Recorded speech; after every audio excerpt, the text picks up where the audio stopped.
after seeing how politics work,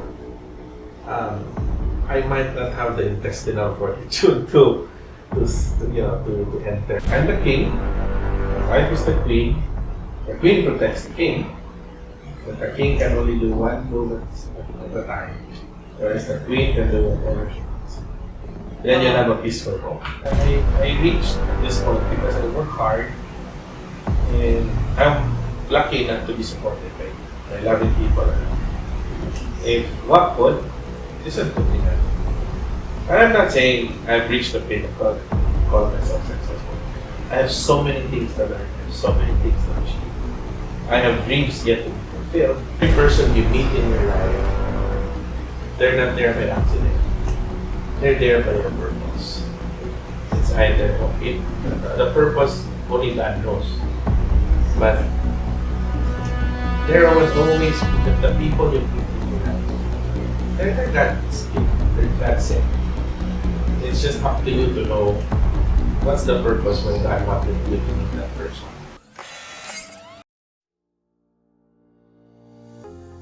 The other side of me feels proud today because the man of wisdom is in the house. Ladies and gentlemen, Attorney James Allan Sayson. Thank you, Atty. Marge, for having me. Of course. The honor is mine. Wow, I am more honored. Okay, I haven't seen you for a while, so how are you? I'm okay. Very much active in public service. Busy with life and love life. Wow, I love life. We were both governors, right? Yes, I remember. Nursing. Yes. Teachers College. Yes. Your department was the strongest. Yes. How many were you? If I can remember, during my time as governor, about 4,900 more or less. Okay. I remember vividly, we were having this cheer dance competition. Yes. And every time a college entered in the Coliseum, the College of Nursing went crazy. Like we cannot hear each other. So I was texting you at the backstage. We were lining up. I told you, now how will we perform? Like your members were so noisy in the other Coliseum, and then you tell me, Atty, you trust me. Do you have that effect on people? I don't really think that's an effect on people, but it's probably respect of your co-students back then. That you're the governor, you're trying to lead them, you're trying to lead a very big college. Yes. I think when you say that we do this and we do that, I'm not expecting the 4,900 to follow, but at least a good portion of it or majority of it. But they followed. They did.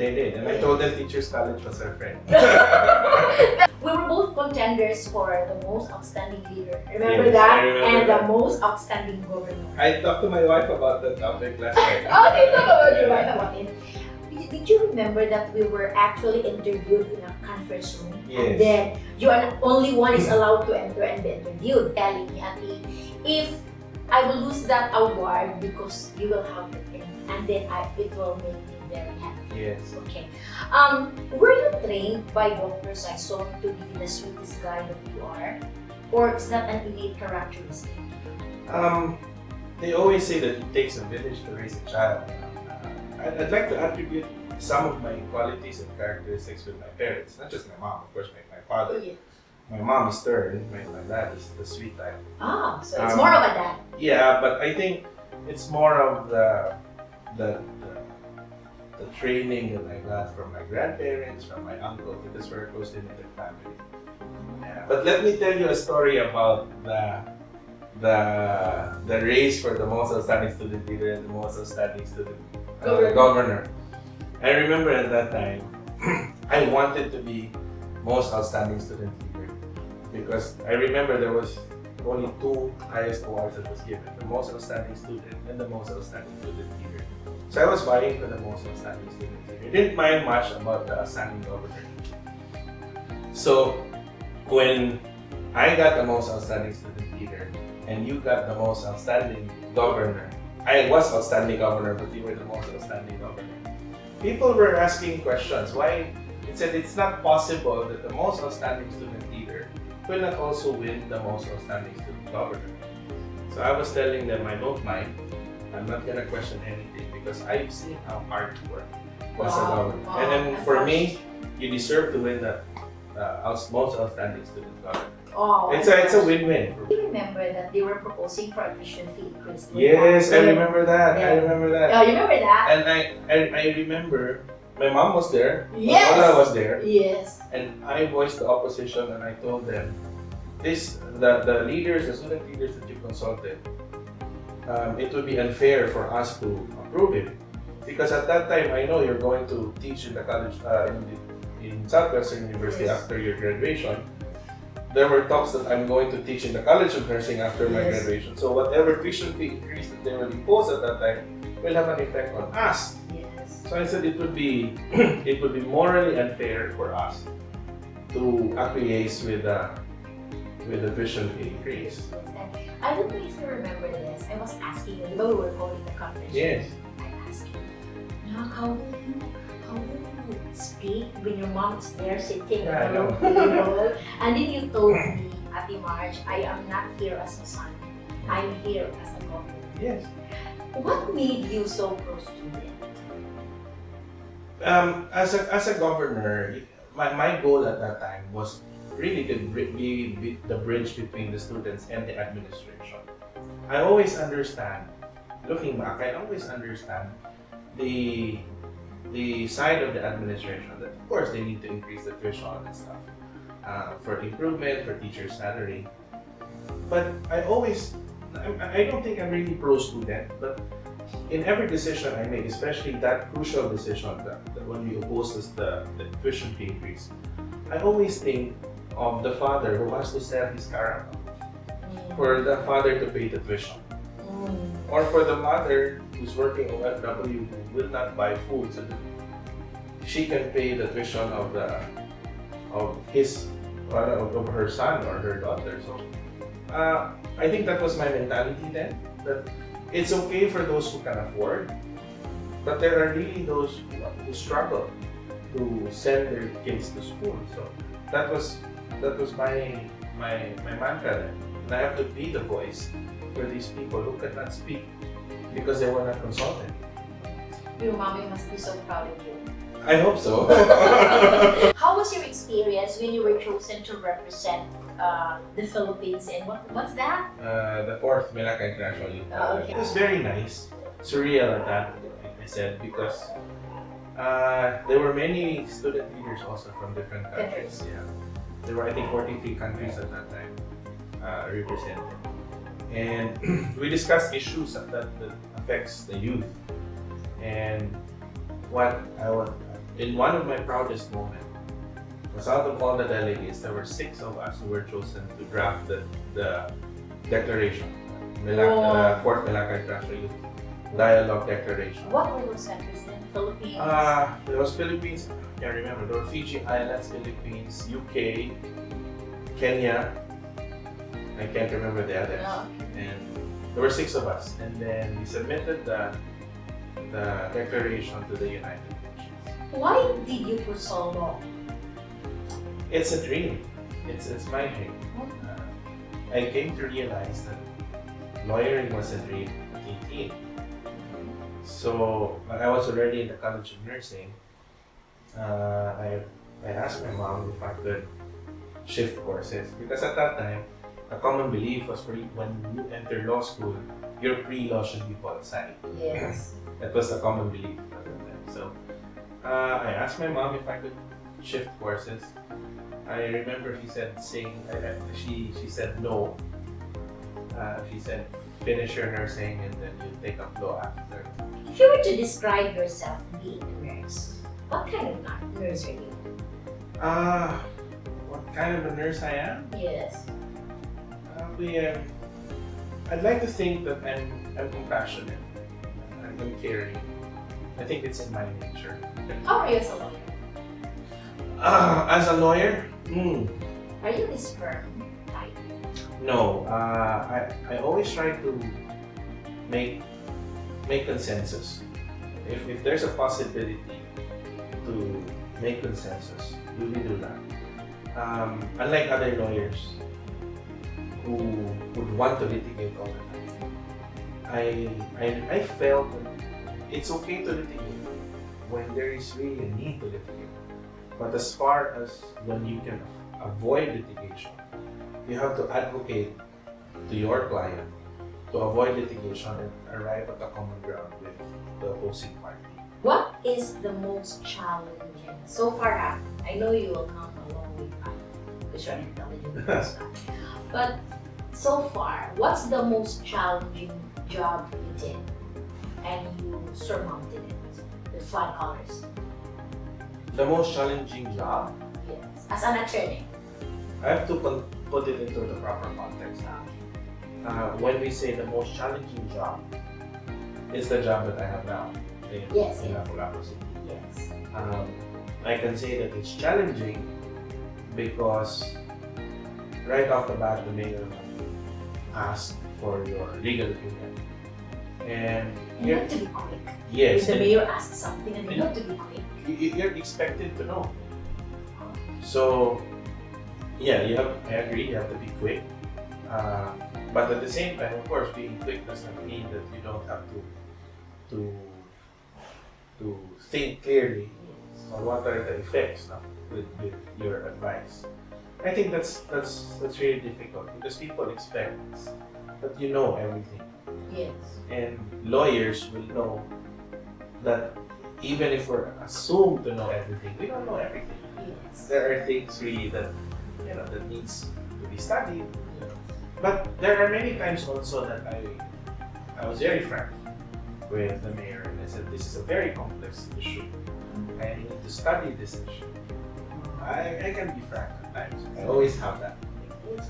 But going back to your question on the most difficult part of the job. Again, I think this is the most difficult part of the job. But if you're going to talk about the case that I've handled, it's an ongoing case and I'm really trying my best to free up a person who was arrested and accused of murder just because he has the same name with the one who really perpetrated the murder. When and where did you meet the love of your life? I remember I visited in Sacred Heart Hospital the son of my friend who was admitted during my lunch breaks at class. And then she walked across from Julie's make shop. Oh. She walked across going back to the campus and I saw her. So I think that started. You talked? No, I saw her and then, of course, as a lawyer, you should know how to do research. So I asked people around. And that's your magic. When did you know that Mom Giselle was the one? Was the one because that it happened? Yeah. When did I know? Yes. Was it a snap that when you look at her like, oh, she's the one? The thing with knowing that she's the one is that number one, you don't really know the exact time. You just realize that this is the girl that I want to spend the rest of my life. When did you realize it? When we were together, I think I was in law school. I was in 4th year. And then? And we had this big fight. And then she was really crying, very emotional. She was crying. You know girls. Yeah, and she said, I don't want this kind of relationship anymore. And then I remember, I think I dropped her off somewhere. And then dropped her off? Yeah, and then I went home and I was thinking, okay, this might be the end of it. But when the next day, without me thinking much, the very first thing I did was to leave the house and went to her place. Whoa. And brought her breakfast. And then we were okay. And then I think that's when I realized that, okay, this is really the girl that I want to spend the rest of my life with. What do you think is the best influence of your wife to you? The best influence? Yes, of your wife to you. My wife always makes me understand that there's always a better person and a better lawyer than I am. She keeps me grounded, and but in doing so, I always challenge myself to become the better version of me when it comes to work, when it comes to life. So I think that's her greatest influence. But I think what's great about our relationship is that, of course, there are times where you challenge each other to change, but you're not expected to change just because of that person. Yes. And the beauty of our relationship is that I have loved her more because of her imperfections. Oh, how nice. And I think that's, for me, that's the beauty of our relationship. Wow, how nice. Okay. I know you are a romantic person. I know that. I became a witness to that. But what do you think is the most romantic surprise you've given to your wife? I didn't have much. I didn't have much money. So I didn't get the chance to propose to her. Like a formal. Yeah. It was I didn't have even the money to buy the engagement ring. You didn't bother to ask mom to help you with No, it? because that was a decision. That was an adult decision I have to make. And Wow. I don't have to depend, Wow. I don't have to depend for my parents about it. So it was a casual conversation that I asked her to marry, but I didn't have the ring. How did you say it the first time? The one without me?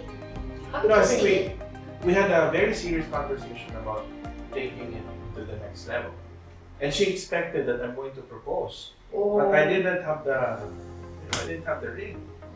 So, to cut a long story short, we got married, but I made a promise to her. One day I'm going to marry you with the church rites. And then one day I'm going to propose to you properly. So, when we were already together, the first Christmas when after I became a lawyer, I bought her engagement ring, a diamond ring. I don't know if it was an engagement ring, but she thought that, okay, this might suffice for the engagement ring that you did not give me before you got married. But I kept, and I know, and I kept it in my head, that I promised to propose to her. So when I had the chance in 2019 to visit my brother, Yeah, that's what I'm thinking. to visit my brother in the States and my other relatives, I knew that at that moment, That's the perfect time. that would be the perfect time to propose to her. So she did not know all the while that we were traveling. That you're bringing the ring. I have the ring in my bag. Oh, how She sweet. didn't know that. And the ring I made for her was more of the engagement ring my grandmother received from my grandpa.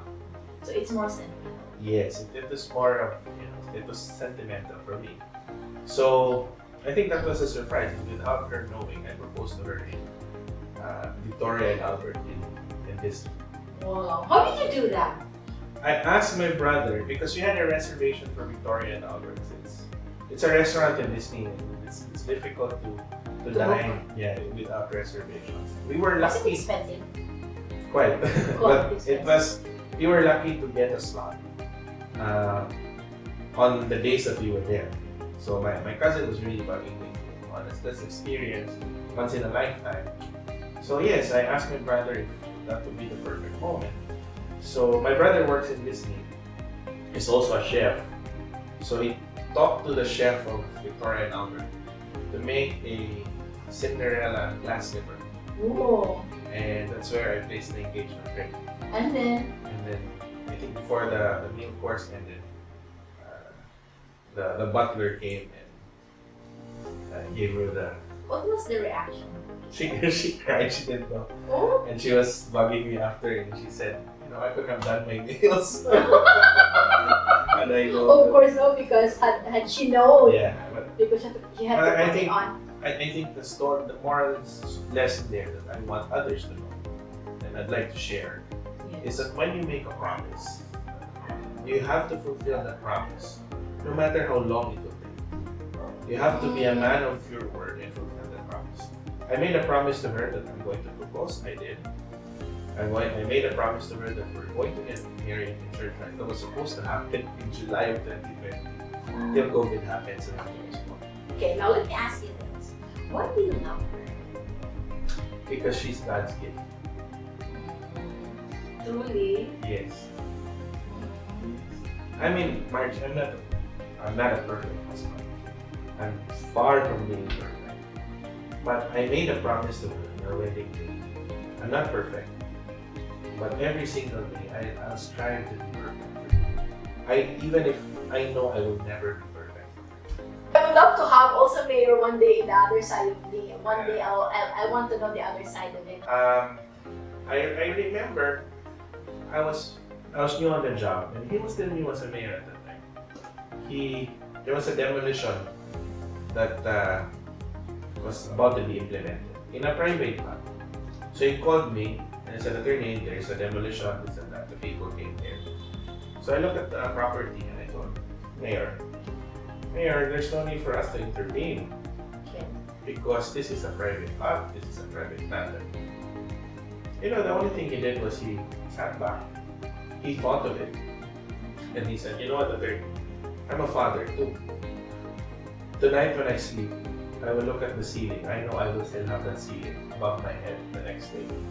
But I could not sleep thinking that there's a father out there who will look at the ceiling of his house and think that he might not have that same ceiling the next day because that will be punished." The moment he said that, I said, "This is the mayor that I'm going to work hard for." Because I feel his love for the people. So I think that's why I'm very passionate. Attorney James Allan Sayson becomes better because I challenge myself to become a better version of me every day. wow, this one. Attorney James Allan Sayson is at his best because I'm at my best because I always demand from myself acceptance. okay, if someone needs legal assistance, why will he or she hire Attorney James Allan? Because I do pro bono consultations. I would like to say thank you. I know you're a busy man, but you made your time bukan for Atty. Because this is an opportunity for me to share my story. Yes, and you'll be inspiring many people. And my story is always about the person who chased this dream, never gave up on this dream. Because I'd like the people to know also that dreams do come true. No matter how long it is for you to take and make the dream a realization, it will come true if you put work on it. And my wife was asking, why did you say yes to be interviewed in the vlog? And I said, I'm always thinking of the law student who at this very moment is thinking of quitting. Oh, yes. I'm thinking also of the barrister or the bar taker, this November, who's at this very moment wanted to quit already. I'm also thinking of a common worker who wanted to quit on his job. I'm thinking of these people, and I said, if I share my story, that dreams do come true, just like fairy tales, it's like Disney. Yes. Dreams do come true if you just put work on it. It's okay to rest. That's what I remember with my Renina Joanne telling me before. It's rest if you must, but do not quit. Because if I listen to my instincts before that I will quit, I would not be here and sharing my story as a lawyer. So, my story is about dreaming, working hard for that dream. Because for me, again, dreams do come true. Well, thank you so much. Thank you. And Thank you. it's the first time that I called you attorney. That's how we are. I call him Anak, but I would like to thank you from the bottom of my heart. Again, the honor is mine.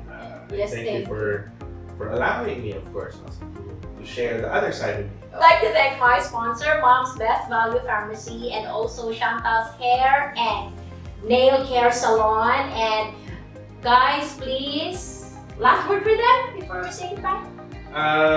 Keep on supporting the other side of me. Hit that notification bell. Wow, I love you. Actually, I was watching YouTube, so keep supporting the vlog. Thank you for saying yes to me. Yes, And say anytime. hi to your birthday. I will. Beautiful wife I will. from Atty. I will. Okay, see you all again for another episode of The Other Side of Me. Bye, Guys, everybody. thank you. At that time, unlike now, we have many PCR machines. Yes. There was only one at that time. The results would come out about 4 or 5 days after. That was an agony. It was an agony. So after I got tested, I was already sleeping in a separate bed.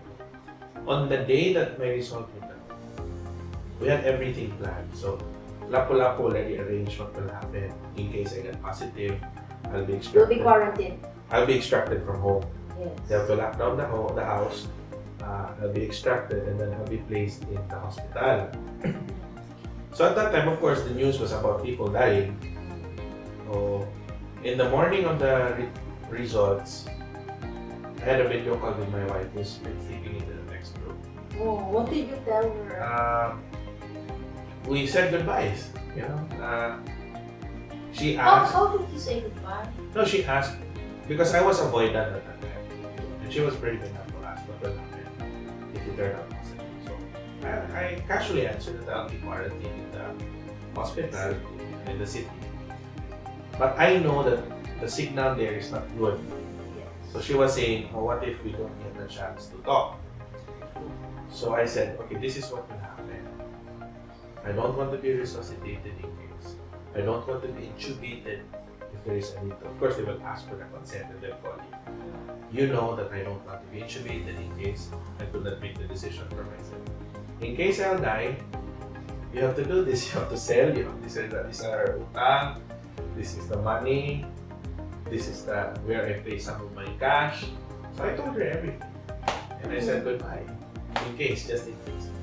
Just She was crying. She was crying. I was also crying. I was also crying. Good thing. God was really good. My result turned out to be negative. How did it go when you say goodbye? Like you feel like when you say goodbye, you feel like you're not going home anymore. Yeah, and I said it was just a very short goodbye. I need not tell her. But in your heart, did you know that you are coming back in case if you're testing positive? I wasn't sure. I'd like to tell to those people who are afraid to be vaccinated. Get the job. Me too. I'm afraid. So Get the job because it's fake news when people tell you that people died because of vaccination. I mean, I'm telling people this. Our science is not perfect, but all we need to do is trust it. Well, people are asking, why do I spoil my wife yes, much? yes. And people were saying, handok mo kasi mo, you're scared of your wife, can't say no to her. I think what the real story of that is when I was reviewing for the bar exams, I was out of work because I have to put focus on that. All we had was a very small amount of money, the seed money we got from our wedding. It was very small. And my wife, she believed in my dreams. She supported me in my quest to make that dream a reality. She was cheering on the sidelines. Most importantly, she worked hard at the time where I was out of work and I was reading the art. She worked hard, wakes up at 5 in the morning because she has online classes, in order for her to put food on the table. So that I will still be comfortable while I was reviewing at the bar and not really thinking of the expenses. She worked too hard. She bet on me. She trusted me that one day I'll become a lawyer. So when I became a lawyer and I had now my capacity improved for me to buy her the things that she wants, I'll be very selfish to say. Yeah, she deserves that. She more than deserves that. Yes. When a person bets on you and you have nothing, if she asks something, don't be selfish, give it. Because she deserves